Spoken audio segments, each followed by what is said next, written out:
ಪ್ರಾರ್ಥನಾ ಪತ್ರಿಕೆ ದಿನಾಂಕ 8/6/2024 ಶನಿವಾರ. ಶಿರೋನಾಮೆ: ರೆಮ್ನೆಂಟ್ಸರ ಪ್ರಾರ್ಥನೆಯ ಕಾವಲು ಬುರುಜು.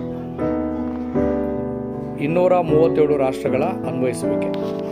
ಇಂದಿನ ವಾಕ್ಯ ಭಾಗ ಆದಿಕಾಂಡ 37ನೇ ಅಧ್ಯಾಯ ವಚನ 1-11. ಈಗ ನಾನು 9ನೇ ವಚನವನ್ನು ಓದುತ್ತೇನೆ. ಅವನು ಇನ್ನೊಂದು ಕನಸು ಕಂಡು ಅದನ್ನು ತನ್ನ ಅಣ್ಣಂದಿರಿಗೆ ತಿಳಿಸಿದನು.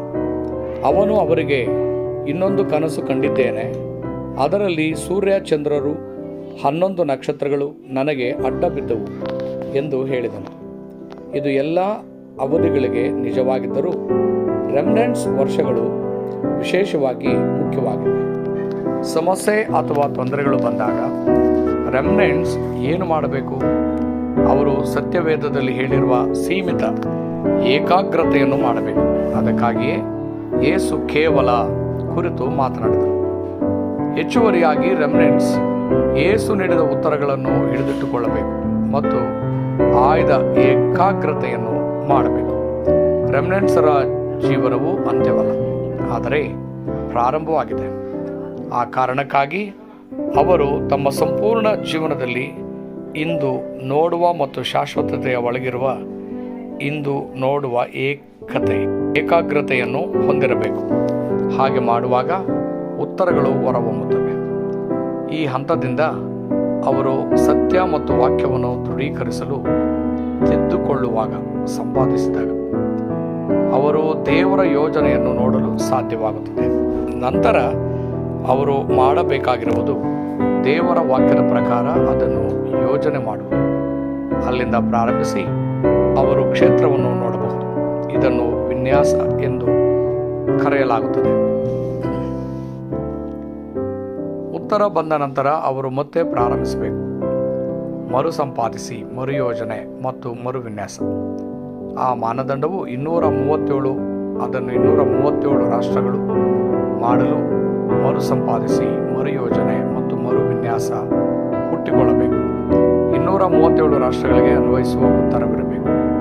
ಇದು ರೆಮ್ನೆಂಟ್ಸರ ಪ್ರಾರ್ಥನೆಯ ಕಾವಲು ಬುರುಜಿನ ಭಾಗ. 1ನೇ ಅಂಶ: 237 ನಡೆಯದ ದೇಶಗಳಲ್ಲಿ. 237 ಸಂಪಾದಿಸದಿದ್ದರೆ ರಾಷ್ಟ್ರೀಯತೆ ಮತ್ತು ಪ್ರತ್ಯೇಕತಾ ನೀತಿಗಳು ಸಂಭವಿಸುತ್ತವೆ. ಇಸ್ರಾಯೇಲ್ 237 ಅರ್ಥ ಮಾಡಿಕೊಳ್ಳಲು ಸಾಧ್ಯವಾಗಲಿಲ್ಲ ಮತ್ತು ಆಯ್ಕೆ ಮಾಡಿದ ಜನರ ಸಿದ್ಧಾಂತದಲ್ಲಿ ಸಿಲುಕಿಕೊಂಡಿತು. ಅಂತಿಮವಾಗಿ ವಿಫಲವಾಯಿತು. 2ನೇ ಅಂಶ: 237 ನಡೆದ ದೇಶಗಳಲ್ಲಿ ಮತ್ತು ಜನರಲ್ಲಿ. 237 ನಡೆದ ದೇಶಗಳು ಮತ್ತು 237 ರಾಷ್ಟ್ರಗಳಲ್ಲಿ ರಕ್ಷಣೆಯ ಬಗ್ಗೆ ಸಾಕ್ಷಿ ನೀಡಿದ ಜನರು ಇದ್ದರು. ಯೋಸೇಫನು ಮತ್ತು ಮೋಶೆ ಐಗುಪ್ತದಲ್ಲಿ ಮಾಡಿದನು. ದಾವೀದನು ಫಿಲಿಸ್ಟಿಯ ಯುಗದಲ್ಲಿ ಮಾಡಿದನು. ಹಿಜ್ಕೀಯನು ಅಶ್ಶೂರದ ಯುಗದಲ್ಲಿ ಮಾಡಿದನು ಮತ್ತು ದಾನಿಯೇಲನು ಅದನ್ನು ಬೆಬಿಲೋನಿನಲ್ಲಿ ಮಾಡಿದನು.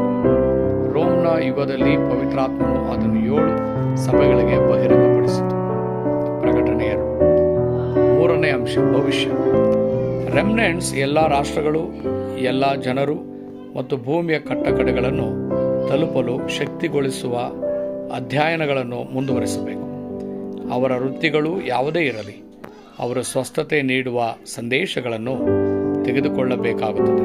ಇದಲ್ಲದೆ ಅವರು ಇರುವ ಕೇಂದ್ರಗಳನ್ನು ರೋಮ್ ಉಳಿಸಬೇಕು. ಇಂದಿನಿಂದ ರೆಮ್ನೆಂಟ್ಸ್ ಪ್ರಾರ್ಥನೆಯ ಏಕಾಗ್ರತೆಯನ್ನು ಕಲಿಯಬೇಕು. ಅದನ್ನು ಕೈಗೊಳ್ಳದಿದ್ದರೆ ಅವರು ನಿಷ್ಪ್ರಯೋಜಕ ವಿಷಯಗಳ ಬಗ್ಗೆ ಮಾತನಾಡುತ್ತಾ ತಮ್ಮ ಸಮಯವನ್ನು ವ್ಯರ್ಥ ಮಾಡುತ್ತಾರೆ. ರೆಮ್ನೆಂಟ್ಸ್ ಇತರರನ್ನು ಉಳಿಸುವ ಕೆಲಸಗಳನ್ನು ಮಾಡಬೇಕು. ಸುವಾರ್ಥೀಕರಣ. ಅಂತಿಮವಾಗಿ ಅವರ ಅಧ್ಯಯನಗಳಿಗೆ ಸಂಬಂಧಿಸಿದಂತೆ ರೆಮ್ನೆಂಟ್ಸ್ ತಮ್ಮ ಒಡಂಬಡಿಕೆಯಂತೆ 237 ರಾಷ್ಟ್ರಗಳನ್ನು ಹಿಡಿದಿಟ್ಟುಕೊಳ್ಳಬೇಕು. ಒಡಂಬಡಿಕೆಯ ಪ್ರಾರ್ಥನೆ. ಆತ್ಮೀಯ ದೇವರೇ, ರೆಮ್ನೆಂಟ್ಸ್ ಚಳುವಳಿ ನಡೆಸಲು ನನಗೆ ಕೃಪೆಯನ್ನು ನೀಡಿದ್ದಕ್ಕಾಗಿ ಕೃತಜ್ಞತೆಗಳು. ಬೇರೆ ಯಾರೂ ಬಳಸದ ಈ ರೆಮ್ನೆಂಟ್ಸ್ ಯುಗವನ್ನು ನೋಡಲು ನನಗೆ ಅವಕಾಶ ಮಾಡಿಕೊಟ್ಟಿದ್ದಕ್ಕಾಗಿ ಕೃತಜ್ಞತೆಗಳು. ಉಳಿದಿರುವವರ ಮೂಲಕ ಜಗತ್ತನ್ನು ಉಳಿಸುವ ಸುವಾರ್ಥ ಚಳುವಳಿ ಉದ್ಭವಿಸಲಿ. ಯೇಸು ಕ್ರಿಸ್ತನ ಹೆಸರಿನಲ್ಲಿ ನಾನು ಪ್ರಾರ್ಥಿಸುತ್ತೇನೆ. ಆಮೆನ್.